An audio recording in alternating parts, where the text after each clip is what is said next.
Alors parmi les autres dévastations, il y en a une autre qu'on peut privilégier un petit peu, que vous résumez, vous, en disant qu'on a bazardé un héritage millénaire en 40 ans, et c'est la dévastation culturelle, remplacée par le multiculturalisme.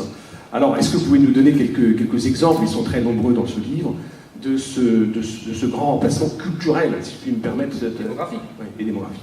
En fait, si vous voulez, là aussi, ça a été un art de la déconstruction absolument exceptionnel. C'est-à-dire que, à partir des années 70, à partir des années 60-70, on a commencé à raconter un récit français qui n'avait rien à voir, un, avec la réalité, et deux, qui prenait le contre-pied du récit national. C'était un moment incroyable. Qu'est-ce qui s'est passé? En fait, si vous voulez, on a commencé à expliquer que la France avait toujours été un pays d'immigration. En gros, que la France c'était l'Amérique ou l'Australie. C'est billevesé, c'est stupidité. La France a été un pays de paysans attachés à leur terre, qui ne voyaient pas plus loin que le chef-lieu de canton, et ça représentait 99% de la population. J'ai coutume de dire que pendant des siècles, l'immigration, ça a été les nièces de Mazarin. C'est une immigration massive. Enfin, elles étaient 6 ou 7. Hein. Bon, c'est vrai qu'elles avaient un appétit qui était charmant et qui plaisait beaucoup à la cour. Enfin, comme immigration de masse, on fera mieux. Voilà. Et puis peut-être il y avait Léonard de Vinci, vous voyez, Lully, il y avait quelques soldats allemands qui restaient en France, ou quelques Suisses. Vous voyez, comme immigration, c'était vraiment massif. On se moque de nous. Et on nous raconte ça depuis 40 ans. Non, en vérité, l'immigration commence en 1860 à peu près en France, en avance par rapport aux autres, par rapport aux autres pays européens, parce que la France, qui a été le pays le plus peuplé d'Europe, pour vous situer, on est 25 millions en 1789, les Britanniques sont 8 millions. Et c'est pour ça que les armées françaises sont aussi puissantes. Turenne disait « Dieu est du côté des gros bataillons ». Et Bonaparte reprenait la formule. C'est pour ça que quand on fait la paix en masse, c'est pas de la rigolade. Il y a du monde. Hein. Et puis, à partir de 1820, 1830, 1840, les Français sont les premiers à expérimenter la réduction des naissances. Alors que les Anglais, les Allemands explosent. Ça donnera les guerres de la fin du XIXe siècle, avec la puissance allemande qui veut s'étendre. Donc les Français, si vous voulez compenser, et puis pour faire tourner un peu leurs usines, qui commencent comme les paysans renaclent un peu à quitter leur terre, on fait venir des Belges, des Italiens, des Espagnols. Toute cette histoire est très connue, hein, donc on commence à faire venir.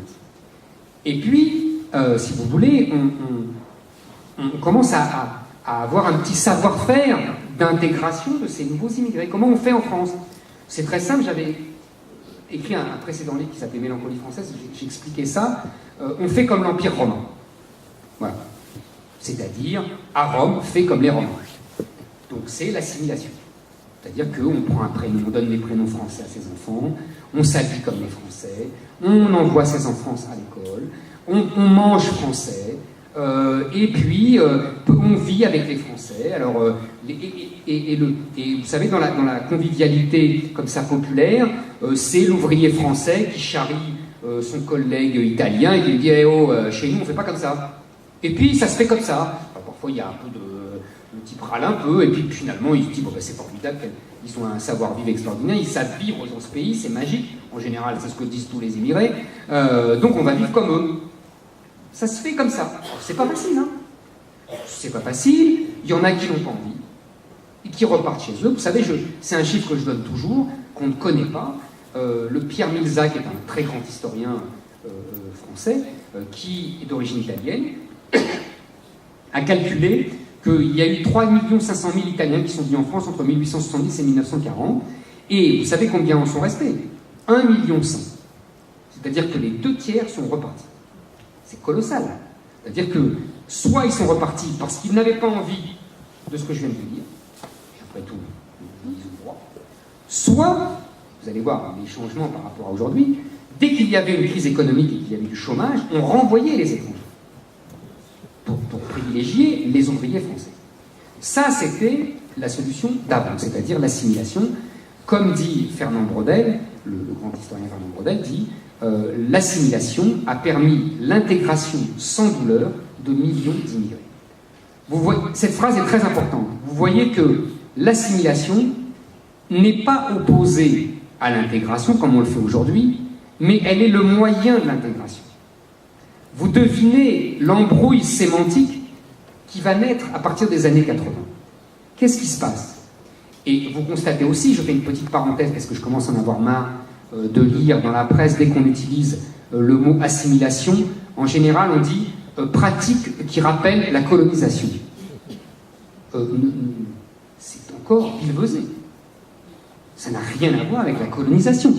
Les Italiens n'étaient pas colonisés et ils ont été assimilés. Les Espagnols n'étaient pas colonisés et ils étaient assimilés. Les Juifs polonais n'étaient pas colonisés et ils ont finalement été assimilés. Vous comprenez ce que je veux dire? C'est faux et archi faux.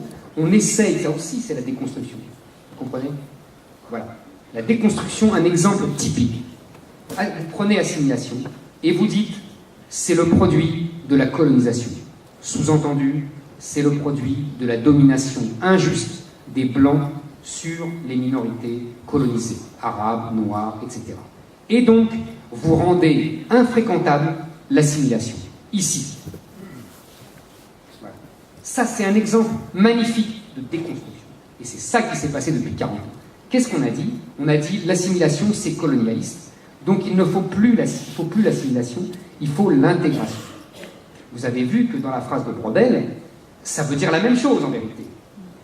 Mais on a tordu le sens des mots et on a dit l'intégration, ça veut dire qu'on ne se remet pas en cause, on apporte ses différences.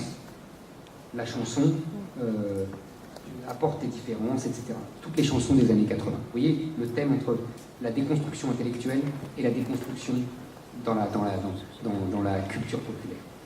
Et ensuite, on dit il ne faut pas être assimilé parce que c'est une souffrance, etc. Il faut que chacun apporte ses différences. Et petit à petit, on arrive à le multiculturalisme. C'est-à-dire qu'on dit, mais il n'y a plus de culture dominante.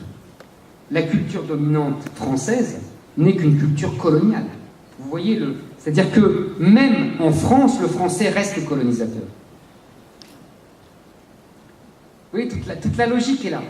Donc, qu'est-ce qui se passe? On ne renvoie plus les immigrés alors qu'il y a du chômage. Première étape. Ça, c'est les années 70. 2, on fait venir leurs familles au lieu de les renvoyer chez eux. C'est le regroupement familial. 3, on dit aux Français, et aux ouvriers français, vous n'avez plus à imposer votre mode de vie aux nouveaux arrivants. C'est une pratique coloniale et raciste. Et quand les Français se révoltent contre ça, on dit, vous êtes racistes. Et ça, c'est les premières émeutes de 1980, des années 80.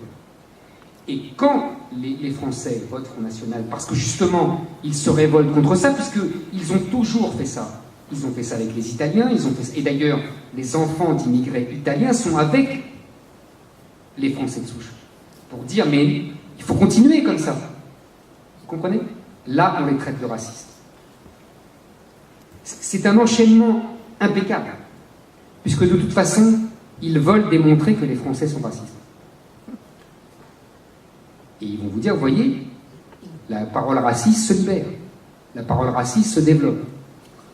Pas du tout, c'est une parole assimilationniste française. Ah oui, mais ça c'est colonisateur. Vous faites comme les colonisateurs dans les pays colonisés. Non mais on est en France. Ah oui, mais c'est pas grave. C'est une mécanique magnifiquement rodée, implacable, et qui est relayée évidemment par tous les grands médias, etc. Et par vous voyez, tout ça est terrible. Et quand on finit la fin de l'histoire, qu'est-ce que c'est? La fin de l'histoire, c'est que les populations françaises de souche ou immigrées anciennes, petits-enfants d'Italiens, etc., qui ne voulaient plus vivre donc de cette façon, puisque les nouveaux arrivants, de plus en plus nombreux, continuaient à vivre selon leur mode de vie qu'ils avaient importé, si j'ose dire, de leur lieu d'origine, puisqu'on ne leur interdisait plus. Le Conseil d'État était même allé jusqu'à autoriser la polygamie. Donc vous voyez qu'on va loin dans le multiculturalisme. L'Europe faisant un texte pour expliquer que l'intégration, c'était justement l'échange entre des cultures différentes. Il n'y a plus de hiérarchie. Donc, votre culture, chez vous, n'est plus supérieure, n'est plus dominante, n'a plus à être dominante. Et donc, qu'est-ce qui se passe? Ceux qui n'acceptent pas ça, eh ben, fuient. Ou alors, ils se convertissent à l'islam, puisque très vite, l'islam devient cette culture dominante de la majorité de la population, de ces quartiers. Et donc, soit on se convertit à l'islam, j'ai vu un reportage absolument sidérant de gamins de Roubaix tout blonds qui faisaient leurs prières, etc., sur M6. Donc, soit on se convertit à l'islam, puisque c'est devenu la religion du groupe, assimilation, principe même de l'assimilation. Ils appliquent nos préceptes. Ou alors, vous fuyez. Et vous allez dans le fameux périurbain, cher à Christophe Guilluy, qui voit arriver une population française qui ne veut pas vivre selon les us et coutumes des derniers arrivants, et qui veut essayer de continuer à vivre à la française, et qui donc s'exile. Et aujourd'hui, on a une situation où, au mieux, on a le séparatisme, c'est-à-dire qu'on a aujourd'hui un pays qui est avec vous savez, des taches de léopard, hein, et on a un séparatisme. Moi, je pense que le séparatisme, dans l'histoire, ça amène toujours à la guerre. Mais, encore une fois, quand je dis ça, on me dit, vous souhaitez la guerre, je ne fais que décrire tout ce qui a été fait pour la faire, et après, 2, on me dit, vous incitez. Alors, ce qui est amusant, on n'a pas le temps d'y rester non plus très longtemps, mais si vous procurez le livre, vous verrez qu'il y en avait un qui avait vu tout ça avant tout le monde, c'était Georges Marchais en particulier. Alors, vous citez des passages absolument incroyables. C'est drôle ce que vous me dites, parce que je vais vous faire une confidence. J'avais, pour la méthode du livre, j'avais évidemment préparé tous mes sujets. C'est-à-dire que j'avais passé un mois et demi, à choisir les chansons, les films, les matchs de foot. C'était un gros travail de préparation. Et je n'avais absolument pas prévu ce chapitre sur Georges Marchais. Et en travaillant, vous savez, sur ce que je vous disais tout à l'heure, la chronologie parle, on voit des choses, etc. Je me suis rendu compte que Georges Marchais, avec tous ses défauts, toutes ses limites, toutes ses tares, a connu un moment inouï de révélation. C'est-à-dire que dans les années 79-80, il comprend tout ce qui se passe. Tout le monde qui est en train de basculer. Et le monde qui est en train de basculer est contre lui. Contre tout ce en quoi il a cru. Et jusqu'à son patriotisme français. Et là, il y a un moment extraordinaire où il dit tout. Parce qu'en fait, on gommerait le nom de Georges Marchais et on demanderait au lecteur de dire de qui c'est. Exactement. Il vous dirait qui? Le Pen. Ah ben oui, ou De Gaulle ou Le Pen. Oui. C'est ça qui est extraordinaire. Et personne ne penserait à Marchais. Exactement.